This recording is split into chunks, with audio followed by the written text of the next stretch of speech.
살아계신 하나님 아버지 감사합니다. 오늘도 우리에게 말씀해 주시니 감사합니다. 하나님의 말씀이 우리의 마음에 들려져 주의 말씀대로 우리 마음이 변화되고 회개가 일어나고 하나님에 대한 사랑이 자라나고 이웃에 대한 서로에 대한 참 사랑이 우리 삶에 열매 맺게 해 주옵소서. 주께서 말씀하시니 주의 말씀대로 우리 모두에게 이루어지게 해 주옵소서. 감사하며 우리 구주 예수님의 이름으로 기도드립니다. 아멘. 레위기 24장 11절에서 16절의 말씀입니다. 그 이스라엘 여인의 아들이 여호와의 이름을 모독하며 저주함으로 무리가 끌고 모세에게로 가니라. 그의 어머니의 이름은 슬로미시요 단 지파 디브리의 딸이더라. 그들이 그를 가두고 여호와의 명령을 기다리더니 여호와께서 모세에게 말씀하여 이르시되 그 저주한 사람을 진영 밖으로 끌어내어 그것을 들은 모든 사람이 그들의 손을 그의 머리에 얹게 하고 온 회중이 돌로 그를 칠지니라. 너는 이스라엘 자손에게 말하여 이르라. 누구든지 그의 하나님을 저주하면 죄를 담당할 것이요 여호와의 이름을 모독하면 그를 반드시 죽일지니 온 회중이 돌로 그를 칠 것이니라.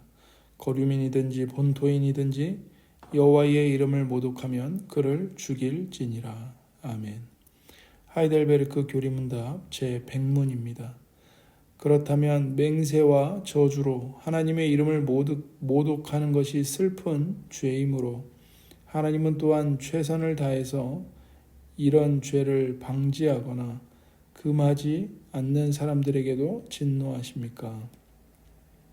답, 진실로 그러합니다. 왜냐하면 하나님의 이름을 모독하는 것보다 더 큰 죄가 없으며 하나님의 진노를 초래하게 하는 죄가 없기 때문입니다. 하나님께서는 이 죄에 대해 죽음의 형벌을 내리라고 하신 이유가 바로 여기에 있습니다. 하나님의 이름을 모독하는 것은 하나님의 존재를 부인하는 것입니다. 하나님은 모든 것을 창조하시고 지금도 온 세상을 친히 보존하고 통치하시며 사람들을 통해서 당신의 뜻을 이루어 가십니다. 하나님의 이름을 모독하는 것은 이 모든 하나님의 주권과 통치를 부인하는 죄입니다. 하나님의 존재를 부인하고 하나님의 창조와 섭리 자체를 부인하는 것이기 때문에 매우 큰 죄입니다. 그리고 하나님의 진노를 일으키는 이보다 더 큰 죄는 없습니다. 그래서 하나님의 이름을 모독하는 자는 반드시 죽여야 한다고 말씀하시는 겁니다. 그래서 우리가 아까 방금 전에 읽은 레위기 24장에 보면 13절부터 보면 여호와께서 모세에게 말씀하여 이르시되 그 저주한 사람을 진영 밖으로 끌어내어 그것을 들은 모든 사람이 그들의 손을 그의 머리에 얹게 하고 온 회중이 돌로 그를 칠지니라. 너는 이스라엘 자손에게 말하여 이르라. 누구든지 그의 하나님을 저주하면 죄를 담당할 것이요 여호와의 이름을 모독하면 그를 반드시 죽일지니 온 회중이 돌로 그를 칠 것이니라. 거류민이든지 본토인이든지 여호와의 이름을 모독하면 그를 죽일지니라. 이렇게 말씀하십니다. 그러니까 하나님의 이름을 모독하는 사람은 온 회중이 돌로 쳐서 죽여야 하는 것이죠.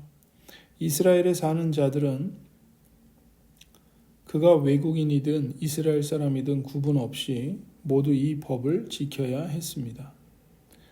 그렇다면 그런 저주나 맹세를 막거나 금하려고 시도하지 않는 이들에게는 어떻게 해야 할까요? 구약 시대에는 그들에게도 죽음이라는 벌이 똑같이 주어졌던 겁니다. 레위기 5장 1절에 만일 누구든지 저주하는 소리를 듣고서도 증인이 되어 그가 본 것이나 알고 있는 것을 알리지 아니하면 그는 자기의 죄를 져야 할 것이요 그 허물이 그에게로 돌아갈 것이며 이렇게 말씀하십니다. 누구든지 하나님을 저주하는 소리를 듣고서도 증인이 되어서 알리지 아니하는 사람은 자기의 죄를 져야 한다는 것이죠. 하나님의 이름을 모독하는 자에게 벌을 주시는 분은 하나님 자신이십니다. 제3계명에 여호와는 그의 이름을 망령되게 부르는 자를 죄 없다 하지 아니하리라 이렇게 말씀하셨기 때문입니다. 이는 하나님이 당신의 이름을 망령되게 부르는 자들에게 의로운 심판을 내리신다는 말씀입니다. 그들이 사람의 심판을 피할 수는 있겠지요. 하지만 모든 것을 감찰하시는 하나님의 심판을 어찌 피할 수 있겠습니까? 그래서 금송아지를 만든 아론과 이스라엘 백성은 하나님께 벌을 받았습니다. 스게와의 7 아들들은 예수님의 이름을 주문처럼 사용했다가 악귀의 공격을 받아 벗은 몸으로 도망쳐야만 했습니다. 거짓 선지자 발람은 칼로 죽임을 당했고요.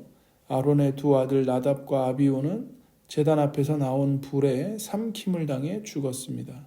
심지어 모세조차도 하나님의 이름의 거룩함을 드러내지 않은 죄로 인해서 가나안 땅을 눈앞에 둔 채로 죽어야 했습니다. 제사장 엘리의 2 아들은 제사를 드리러 온 사람들의 제물을 빼앗아서 하나님께 드리는 제사를 멸시했죠. 하나님은 제사를 멸시한 그 2 아들의 죄가 여호와 앞에서 심히 크다고 말씀하셨습니다. 더구나 그들은 회막문에서 섬기는 여인들과 동침하기도 했습니다. 엘리는 그 소문을 듣고 2 아들을 불러서 꾸짖었지만 그들에게서 제사장 직무를 박탈하지 않았습니다. 버젓이 제사장 직무를 행하도록 그냥 방치한 겁니다. 그 결과 하나님은 엘리에게 너는 나보다 너의 아들들을 더 중하게 여겼다라고 꾸짖으십니다.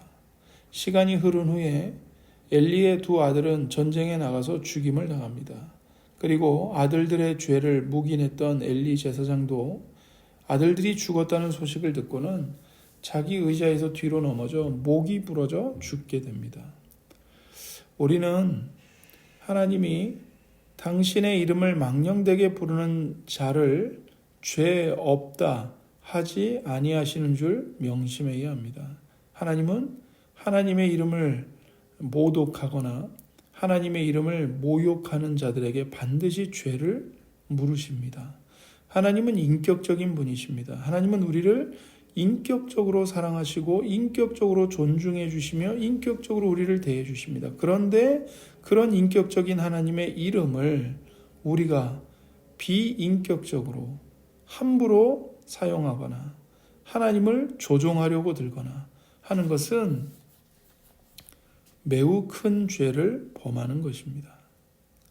교회 나오지 않는 죄보다, 신앙생활을 하지 않는 죄보다 더 무서운 죄는 하나님의 인격적인 이름을 비인격적인 수단 혹은 주문 혹은 능력, 문제 해결 방법 혹은 부자가 되거나 건강해지거나 자식들이 좋은 학교를 가거나 하는 그런 부적처럼 하나님의 이름을 비인격적으로 사용하는 것, 이게 더 큰 죄입니다. 더 무서운 죄입니다. 그래서 예수님이 이 땅에 오셨을 때 세리와 창기들도 물론 하나님 나라 밖에 있는 죄인들이었지만 가장 하나님께 가까이 있다고 늘 하나님께 나아가는 사람들이라고 자타가 인정했던 율법사들, 서기관들, 바리새인들, 제사장들이 더 예수님으로부터 큰 꾸지람을 들었던 이유입니다. 그들은 하나님 앞에서나 사람들 앞에서나 위선을 떨었죠. 외식했습니다. 하나님의 이름을 자기 명예와 출세와 성공과 부의 수단으로 비인격적으로 사용한 것입니다. 이게 바로 하나님의 이름을 모독한 것입니다. 그들이 열심히 기도하면 할수록, 제사를 열심히 드리면 드릴수록, 하나님의 율법을 열심히 지키면 지킬수록 그들은 하나님을 높이고 하나님을 사랑했던 것이 아니라 자기 자신을 높이고 자기의 탐욕을 사랑했던 겁니다.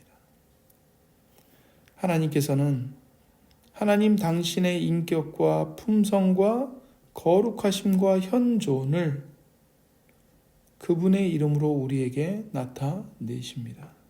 그러므로 우리는 하나님의 이름을 비인격적으로 사용해서는 안 됩니다. 경외감이 없이 아무 뜻이 없이 함부로 불러서는 안 됩니다. 하나님의 이름을 비인격적으로 사용하는 모든 것을 우리는 금해야 하는 것입니다. 기도하겠습니다. 하나님 아버지 감사합니다. 우리의 가면과 우리의 위선을 하나님 앞에서 벗겨내 주시옵소서. 우리는 회칠한 무덤과도 같은 끔찍한 죄인들입니다. 더러운 누더기와 같고 걸레와 다를 바 없는 우리의 의를 자랑할 것이 아니라 오직 예수님의 피로 적셔진 예수님의 의를 덧입는 우리 모두가 되게 하여 주옵소서.